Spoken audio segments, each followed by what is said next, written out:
Welcome to another episode of The Aligned Life, The Goddess Life, where we dive into living life fully aligned, mind, body, and spirit, at peace and unbothered. And welcome to our first trauma talk of the year, where Ashley and I are going to sit down and we're going to dive into the topic of conditionality and how that relates to our solar plexus, how we can shine through that solar plexus to show up for ourselves at this turn of the year with a little bit more grace and a little bit more solidarity for ourselves. Good morning, Ashley. I'm so excited to talk about this today. I feel like this is an empowering place for us to start the year. I am really excited for today's conversation. I've got so many things that I would love to really have the opportunity to hit on. Yeah, well, let's just I say we just go ahead and dive right in. Let's go ahead and just go with your first thought on this. Like, where do you see this showing up for people as we turn that corner into 2025? Okay, so real quick, just kind of lay the groundwork. Conditionality is when we assign conditions to anything, really, right? And as humans, we do this a lot, often more than we realize. And then when we're looking at how it impacts our solar plexus, right? This is our personal power center. This is our self-esteem. This is our confidence. It's our ability to take action, right? So it impacts us in so many different ways. But at the top of the year, resolutions and new year, new me, and all of these concepts are fresh on our minds, right? Like it's a new year, I have a clean slate. What am I going to do? And one of the most common things that I see done is we go into it with this idea that we are going to uproot in our entire lives. Every single ounce of our routine from the last year is scrapped, right? We're throwing it all out the door. We're going to completely create a new routine and we're going to do all these changes all at once. And you can force yourself to get through it. You might last a week, maybe a month, depending on how much willpower you have. But eventually you're going to end up burning out. You're going to default back to that old routine. Our brains are not wired to take on that much change. Short of having amnesia and having to completely start over, it's just not very feasible. So, it's really focusing on that one big intention and choosing one small change that you can make to your current existing routine and doing that consistently, and then adding on to it as that becomes part of your integrated routine that you do not have to think about. You add one more change. But I see a lot of people get very discouraged because they get wrapped up in this perfectionism that says it has to be this way or I'm a failure. And it just kind of puts us into that spiral of self-doubt and fears of failure and kind of like change paralysis, right? Because well, I've tried this the last 5 years and it never works. So what's the point? I'm just never going to change. We just kind of go into defeatism. Oh, absolutely. And I think one of the important things there is also when we look at the neurodivergent community, especially people who have ADHD and really, really struggle with it, um, part of our issue is focus. And the the way that we realign ourselves to find stability in our lives is by finding focus. And a lot of times people look at ADHD as having this superpower of being able to do 80 different things at the same time, but that's detrimental to that internal system. So I find myself very often explaining to people, especially as they come up to me as clients, and they're like, hey, I have this need within my ADHD and within this diagnosis, and I can't seem to find ways to organize my life or ways to organize what it is that I'm doing to reach a goal. And it's so difficult for us to see the work one step at a time So this is important. This is so important because it keeps us from having those fears and those feelings of not ever being able to achieve anything. And we give up so often on things, on dreams, on goals, on family activities. This also speaks to some avoidable social anxiety pieces as well. Because if you just slow down and take things one step at a time, making that permanence, then things become a lot easier. They're manageable, and you start finding success in little areas, building that hope in yourself and being able to kind of like see a light in you that you can do these things. Absolutely. And with ADHD, I like to give myself permission to have side quests, right? My little rabbit hole projects. And I will even like when I'm bored, I will just generate a list of things that I want to play around with and explore and try on and see if it's something that I'm interested in. And if I lose interest in it, that's fine. I'm going to move on to the next thing.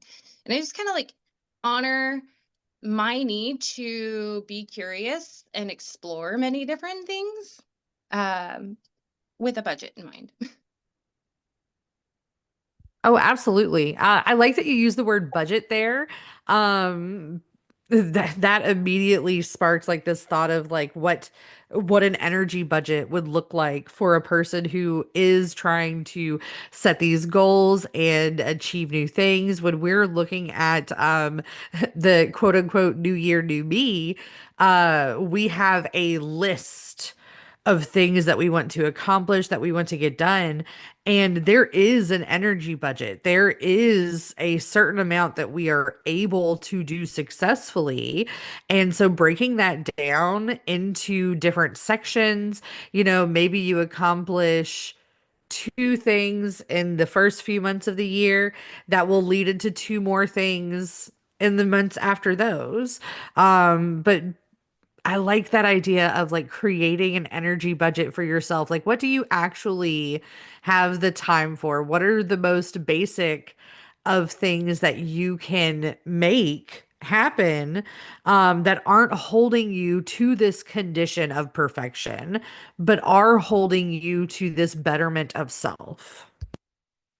Absolutely. So, in my 2025 workshop series, it's called the Cycle Breaker series. The first thing that I always take people through is the inner inventory, where we kind of like look at what's not working. And that's a great starting point if you're looking for a yearly reboot, right? Is looking at what's not working and what is working. Kind of taking that inventory. If you're interested, I have a free workshop scheduled on February 2nd. Um, and I'll be holding it monthly. But knowing what is and what isn't working is going to be one of the biggest things that you can really do because everything you decide from there is going to hinge off of that. And we get kind of focused because of negativity bias on what isn't working, but it's important to also take note of what is working, what in your routine, in your day-to-day life works well for you. So that way, whenever you're trying to, make a personal commitment to yourself for reaching a new goal, you're not undoing the things that are working in the name of creating some completely complicated and brand new routine or system or structure for your life. I like that. I feel like that is something that often gets kind of lost in the ideas of trying to transmute ourselves into this idea of new year, new me. Um, Oftentimes we don't take enough of that inventory of the strengths and what is already working for us. And when I see clients, one of the largest pieces that I see is we can sit down and they will have let's say 30 different problems. They want to have more emotional availability for their family. They want to maybe invite love back into their life. They want to not be as angry on a day-to-day basis. But they wake up in the morning and they may have a structured routine already, where they get up, they have a cup of coffee, they take their shower, they do some exercises.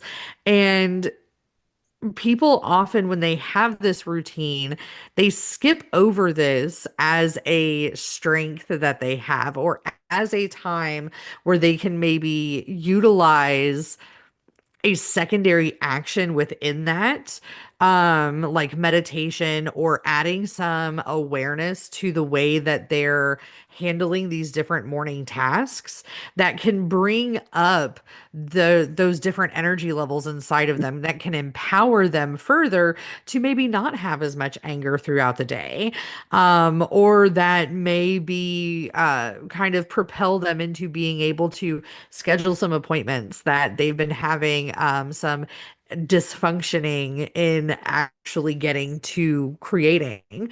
I'm reminded, and looking at you, my ADHD friends who have issues with executive dysfunction, because oftentimes when we do these daily tasks, instead of seeing them as strengths, some people see them as drains.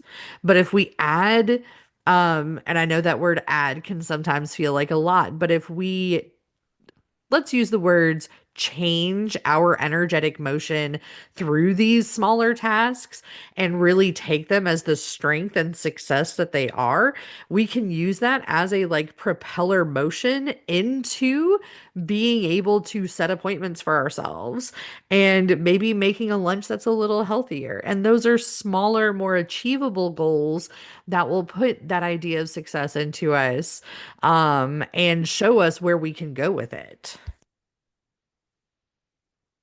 Absolutely. One of the things that I love to do is I will look at, okay, when the world has gone into utter and total chaos and nothing is going as planned, what are the things that you would still end up doing? They are so hardwired into you that without fail, you know you are at least going to do this. And those are the spaces that you need to start tacking on some tiny adjustment to your routine and adding reminders, like visual cues that say, hey, this is my objective. This is my goal. This is what I want to move towards, to keep that idea top of mind, because it isn't these big, giant changes that leave the most impact. It's the tiniest ones that you make each and every day. Just like you said, making something that's slightly healthier for lunch. Um, Choosing not to indulge in lots of baked goods and sweets, and instead go for a complete meal. Looking at myself. Me personally, I suck at taking medicine. I can do it as long as there's a routine involved, but the moment my routine is derailed, it's gone. I am so inconsistent with it. So what I started doing was I started setting my medicine right next to the coffee maker, because without fail, every morning, no matter what time I wake up, I am going straight to the coffee pot. Even if there is no coffee, I will sadly look at the medicine and be like, fine. Oh, I love this topic. People look at me like I am bonkers when I tell them that I keep everything in my purse. And they're like, "Well, but when you're at home, where's your purse?" And my answer is directly next to me. Like my purse, it keeps my chapstick and my lotion and my medicine in it. And I use my chapstick all day long. I use my lotion several times a day. So I know that I'm going to go in my purse. And when I go in my purse, I see my medicine.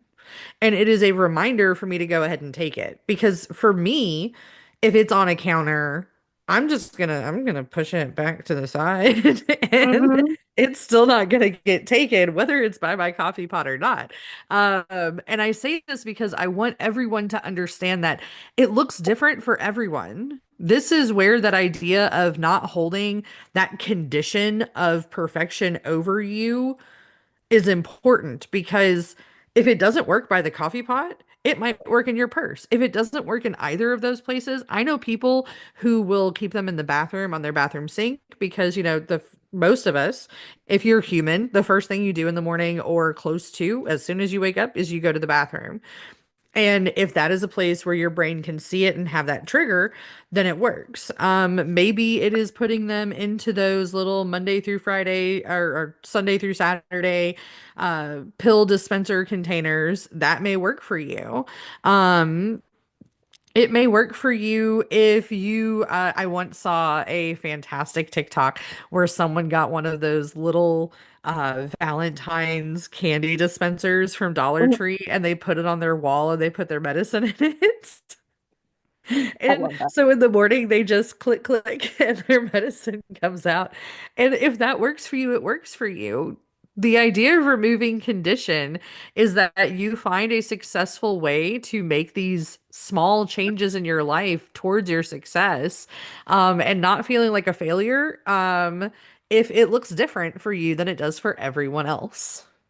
Yeah, and I personally hate habit trackers. I hate them so much.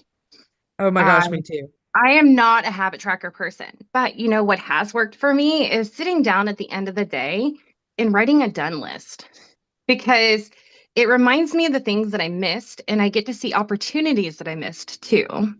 But I can also celebrate all the things that I managed to actually do and integrate.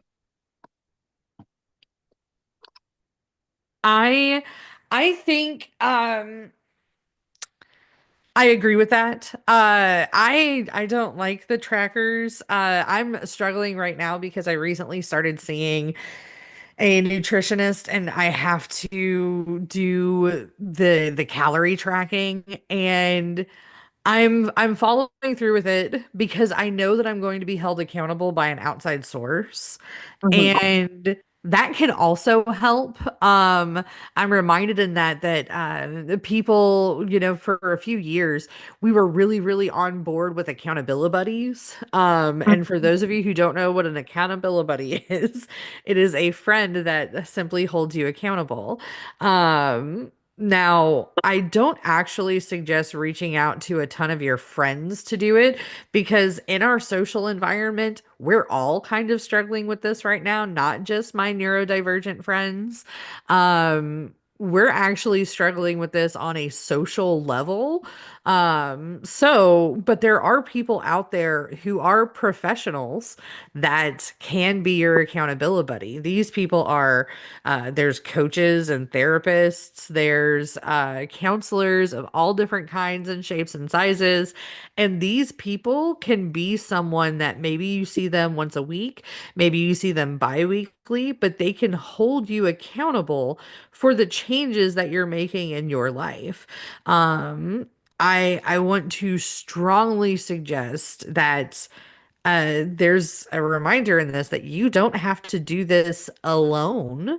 If you struggle holding yourself accountable in any form or fashion, and if you find yourself in this place where you cannot make any forward motion whatsoever, reach out to someone who is a professional in this idea and see if there's a way that they can hold you accountable, even if it's in a very minimal state, to make these changes. One of the things that I've done for clients in the past is I will schedule text messages that come in at an opportune time for them. And in each person was different, but it would schedule a text message to remind them and check in with them to see if they did the thing that they committed to doing with enough time for them to actually like choose to do the thing. Right. Right. I like that. I like that idea of the text messages. And I'm also reminded in this that ultimately what the idea is behind creating New Year's resolutions, holding yourself accountable and making these forward motions.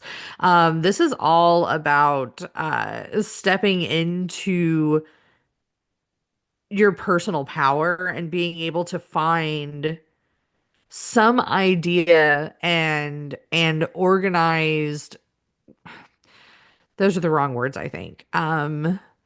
It is our way of moving towards a less stressful idea of life and being able to more happiness and joy instead of feeling like you have fallen down and you can't get up. Absolutely. And again, going back to choosing one small thing, it's far more achievable and feasible for us as humans and the way that our brains work to focus on one tiny little adjustment than it is for one big thing. So, celebrate those small wins. And as you master that small win, add add another one, another small tiny adjustment. Yes, yes. I recently started with a client of mine. I won't say any names. But we just started brand new beginning of the year. And what I gave them is their very first piece to work on is to wake up 15 minutes before their kids do. And I will admit, I'm a mom. I am a mom who struggles to wake up before my children do. I homeschool, so it's a little different from needing to like get them ready to go off to school. But there are days where I really struggle to wake up before my kid knocks on my door, and is like, "Hey, mom, I would like some cereal now." And I took a look at what her needs were, and her needs were essentially there's a lot of disorganization. There's a lot of dishevelment kind of everywhere. She's trying to run a lot of different avenues of life at the same time, and not one, she's not able to show up as 100% in herself for any of those things. And this is important for that idea of conditionality and moving away from holding yourself to a standard that is not achievable, because when you are not showing up as 100% in one area of your life, you're also not showing up as 100% in the other areas, which means that you're not you're not achieving the goals that you are setting because you can't put yourself fully into that mode of achieving them. So the first place I had her start was to wake up 15 minutes before her kids. Don't do anything, don't add anything to that, don't make coffee, don't make breakfast, don't prepare anything. Just wake up 15 minutes before everyone else and do nothing. And this, when we go through, and once she gets the hang of doing this, that's when we'll add in, okay, so if you're looking to improve your body, in that 15 minutes, do 10 minutes of yoga. If you're looking to improve your spiritual practice, do 10 minutes of meditation in that 15 minutes. If you want to have a more organized day, take that 10 minutes and go through your checklist. Plan out how you're going to go about your day and double check everything and make sure you have everything in mode to go. And this is how you build that permanent commitment to yourself, and really step into that fullest sense of you is by taking these small steps individually. Absolutely. So I actually do reverse of that. I wake up my daughter. We have Alexas, so I will drop in on her Alexa and wake her up, and I give myself 15 minutes to stay in bed to just do nothing until my alarm goes off, and then I got to get out of bed because I need to ease into my day. Sometimes that means falling back asleep. Sometimes it just means laying there and just enjoying the quiet while my kiddo gets ready. I mean, she's about to be 12, so thankfully she's at an age where I can usually trust that she's going to be on time enough. But if she does not actually get up, 15 minutes isn't going to derail the entire get ready routine. Oh yeah. Oh yeah. And but that is what you need. That's well, I lost my whole tongue there. That's what you need and what your daughter needs, and it puts you all on a path to success, and that's absolutely fantastic.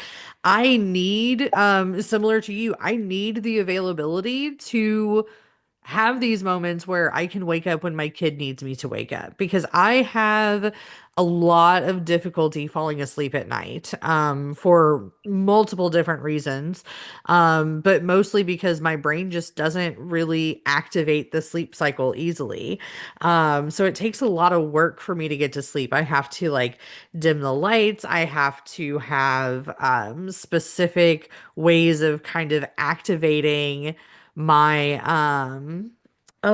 as soon as I talk about it, I lose the word for it. My circadian rhythm, I have to Mhm. actually activate it on purpose for me to need the feeling of sleep. So I need to sleep in a little bit in the morning, and my kid wakes up at 7, and every day at 7 a.m., he is knocking on my door like, "Hey, mom, what's up? Let's do this." And that gives him the freedom to go ahead and go. He's very independent. He'll go grab his own bowl of cereal. And while that happens, I go through and I start checking my email. I'm looking at my schedule for the day, seeing what I need to do. And I kind of like immediately jump into it. But that's what works for me. And that's what makes my days a success. Absolutely. So I've figured out lately that so I mentioned doing the done list at the end of the day. So this is like my space to brain dump because I'm a busy brain when it comes to falling asleep. And if I have not given myself space during the day to think of the things or remember the things because I've been so occupied with other things, and I haven't just taken a moment to check in with my brain, all of the things that it's been waiting to tell me, no matter how ridiculous, will come out as soon as I lay down and close my eyes. So my done list is my way to kind of like keep track of what I actually did that day. Cause I don't know if y'all have heard me talk in the past, but like time is elusive. It feels like I get dragged under the riptide and then I pop up for air and then I'm dragged back under and next thing you know, it's 6 months later. So having that tangible thing to look back on and be like, okay, I existed, like, and kind of like help me anchor myself into the present moment, I guess. But also gives me space to, review my day and notice where I can make adjustments, notice where I can make improvements, and get out all of those random thoughts that have not been acknowledged yet. And then map out my morning for the next day, whether I keep it or not, but I map it out. So that way my brain doesn't try to map it out while I'm laying down. Yes. Yes. And I'm reminded in that and in the way that you bring up how you feel and how this shows up for you. The way that this relates to our solar plexus and working in our solar plexus. The solar plexus is it's it's our emotional center. It is where we find it's where we find achievement very, very strong in our bodies. And when we feel like we can't achieve something or we're not on the path to achievement, we start to get we get more intrusive thoughts. We put ourselves down a path of self-harm, whether that be physical or mentally and emotionally. Sometimes we do it subconsciously. We see it a lot. There's a lot of weight gain that is attributed to these problems. I also want to bring up this is for my emotional eaters out there. If you don't already have a good relationship with food and you start to see yourself as not achieving your goals, and like you've put too many goals on you and you can't achieve them, well, now I have not. fulfilled what I needed to as a human. I am less than human. You immediately start eating more food. Your digestive issues become a larger problem. And all of this stuff kind of like backs up into you, and you become, what is the word I'm looking for? You become a block in your life yourself by holding on to these negative patterns and not just simplifying it to find the easy way through it. I'm reminded of math problems. I know that sounds like so out of left field here, but look, I don't like math. I am really bad at math. It is not, I'm a social sciences human being. But the one thing I do like about math is no matter how hard a problem is for me, if I can break it down into enough steps, I will eventually get to the right answer. And that's what you can do with this. Absolutely. So, self-praise is really, really important when it comes to breaking that conditionality. So you used eating and diet as an example. Another way that you can tell that this is coming up is, this idea that you have to like, okay, let me sorry, my brain was going in three different directions and I need to grab one thread and focus on that. um, okay, so when we allow outside validation to provide our motivation, it can be very dangerous grounds because we have that external validation, that external praise. But the moment somebody criticizes us, right? Because your mom might be like, well, that's stupid. Why are you eating that? Why are you like even bothering to do this diet or do this exercise, whatever, right? And the moment someone criticizes you, you lose that motivation. You lose that drive to keep going.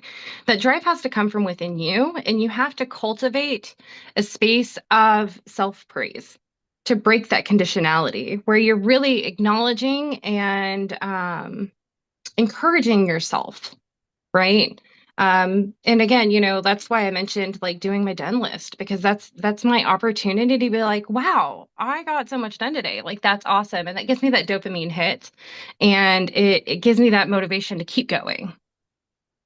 Oh yeah, I love the idea of a done list. One of my favorite things about the solar plexus chakra, sorry, I had like a frog in my throat. I don't know what's happening with my whole vocal orifice today. It's just not doing the things. But one of the vocal powers that we can use with our solar plexus chakra is utilizing the statement, I do. Because you do, I do, we do. And no matter what, I'm gonna look at my neurodivergent, my neurospicy peeps again. There is always something that you do. There are also things that you don't, and that is okay. It is always okay. But oftentimes when we're looking at the I don't, we aren't looking at the I do. And we can find those pieces of empowerment like in your done list. And again, you get that dopamine hit.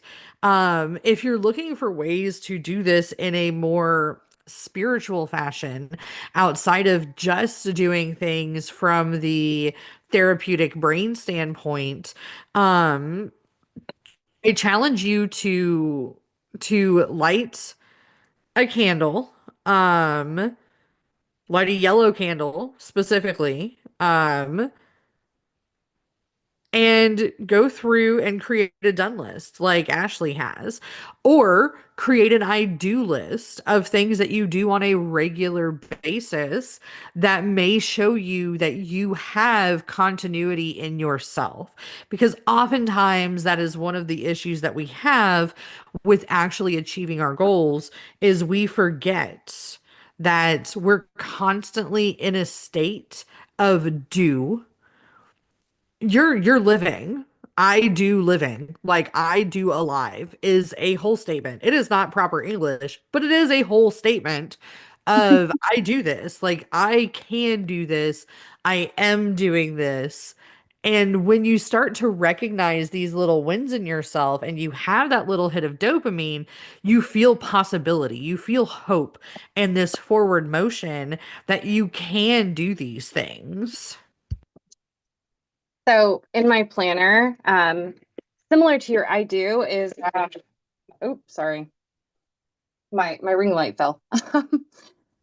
Similarly to your I do statement is I've started asking myself, and I think I've talked about this before, but what are you choosing right now? So my statement is I'm choosing, and it kind of gives me that power back to choose and make choices, and reminds me that I can choose to move towards my goals and integrate my goals into my choices. And it helps me really kind of like snap out of my like self-sabotage and avoidance patterns where I just like, I'm like, it's too much. I'm gonna go take a nap, you know? Um, and lets me kind of like look at, okay, what am I choosing right now? And what do I want to choose instead? So when I break out my day, I give myself a little procrastination plan. Like, I kid you not. It's all those little ankle biter things, small, easy tasks that I tend to ignore. So if I am just kind of hitting a moment where I don't want to do something, I can choose to do one of these other things.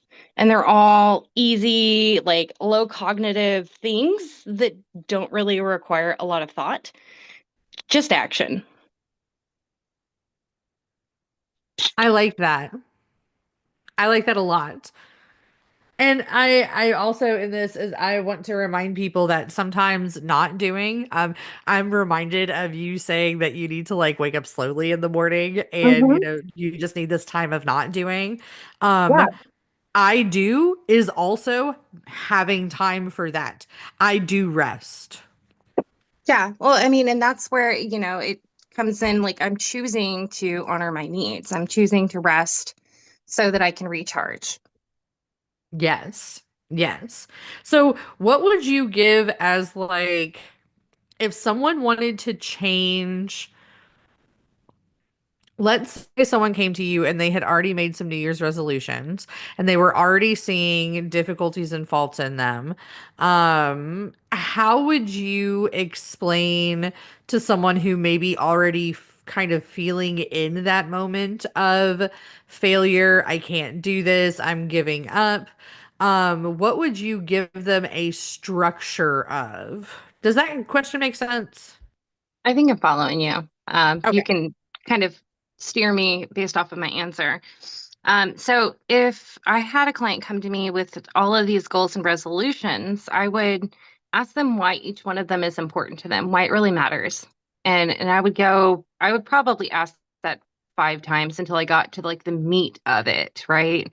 That real, true root reason that that is a choice, because sometimes we feel we just kind of give ourselves filler, and it's not really a thing that's important to us. We just feel like we should do it. Um, so I would really start with looking at, their why, because our why is our biggest motivation, and making sure that it's aligned with what they actually want. Our why might be that we have a lot of guilt and shame around our weight. But in reality, our why needs to be I want to be able to participate in life and keep up. I want to experience nature and go on all these hikes instead of being out of breath. I want to be able to do all of these wonderful things and adventures without, being in pain and hurting.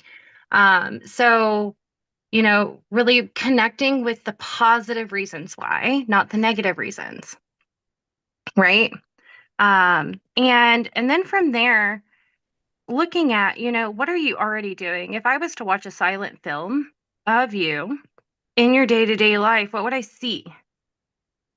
What tangible things are you actually doing already? And again, if the world goes into complete and utter chaos and tilts on its axis, what are the consistent things that are reliable and dependable for you? Like without a doubt, you're still going to do this. Um, and those are the anchor points that I would use. And I'd be like, okay, Now, as I'm seeing you do this, what is one minor adjustment that you can commit to and make in your day to day that's going to capture this goal? And again, it can be as simple as, meal prepping so that you don't default to going through a drive-through for lunch. And setting aside a specific day to schedule your meals and cook the things. When I was in the army, I didn't have time to cook. I worked so much. I used this website that kind of broke everything down for me, and I just had to pick the recipes. And then I cooked a whole weekend. I spent cooking for the entire month. Um, I don't know if you can hear this, but I somehow triggered my Amazon Alexa. I can hear it a little bit in the background. It's like, what the heck? I didn't say your name. Go sit down. It is a It wild knew day, you y'all. it knew you had a need, man. Right? A wild day. I don't even know what it was telling me. Anyways, yeah. So, really just looking at these tiny little things in ways that you can integrate the energetic essence of your goal into your day-to-day life, into your day-to-day choices. It doesn't need to be one brand new huge choice that you're adding into your day. You can just simply modify the things that are existing that are going to help you move the meter forward. I think that's where I left off. Did that answer your question? It totally answered my question, actually. And I think that that is very, very helpful for people who are tuning into us who may be already kind of hitting that point. Because we're now in the end of the second week-ish. We're end of week and a half of January. And, I'm already seeing people who are like, 2025 is already not my year. And Mhm. it- every year is your year.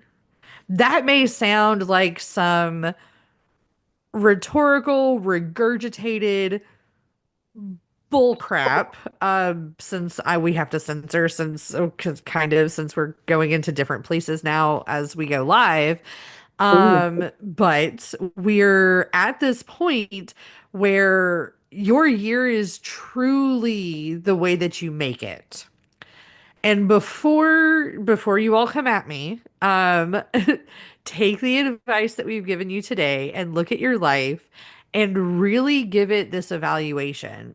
We live in a society where everything is fast, everything is in your face, everything is difficult, and we struggle to see sometimes the next 10 minutes.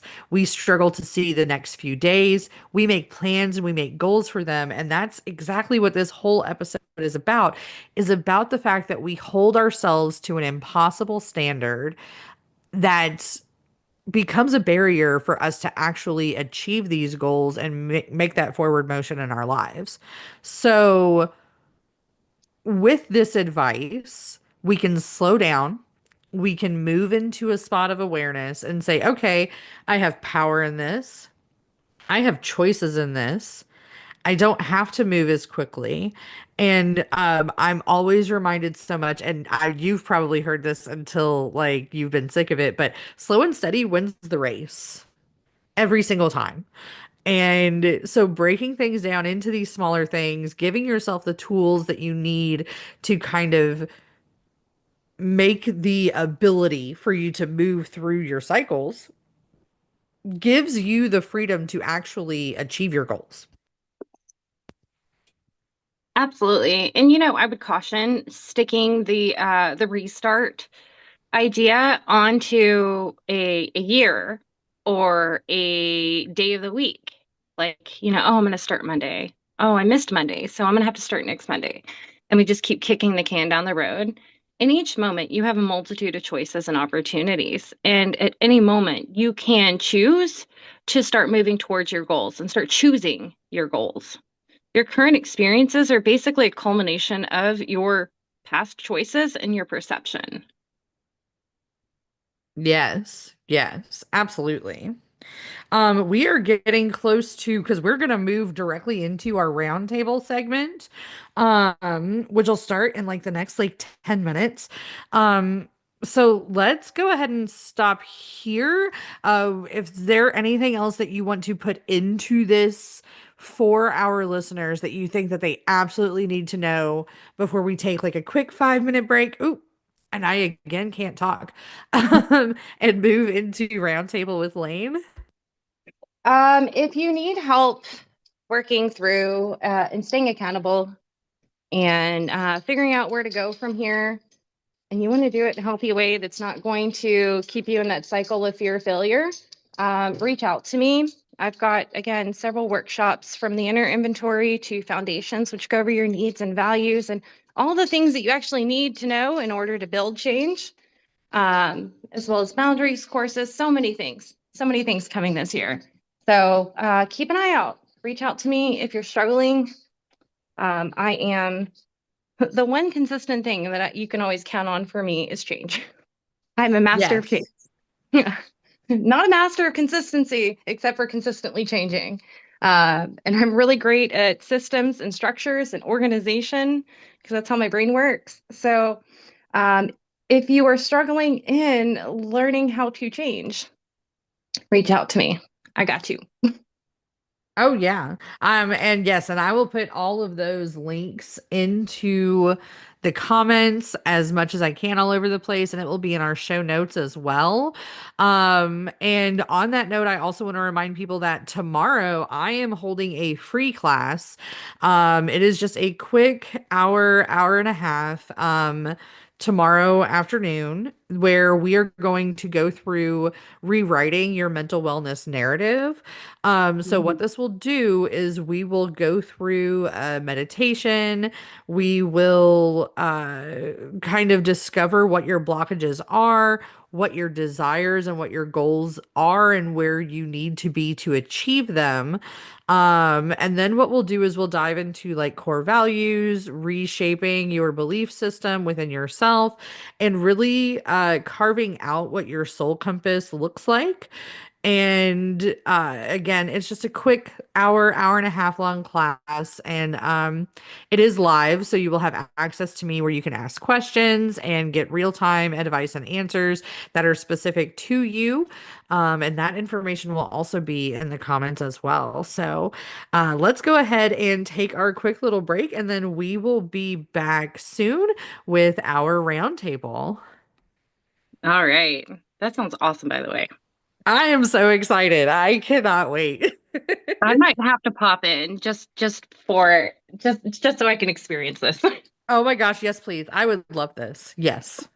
All right. I will talk to you in like 5 minutes. Yes, I'm gonna go make another pot of coffee.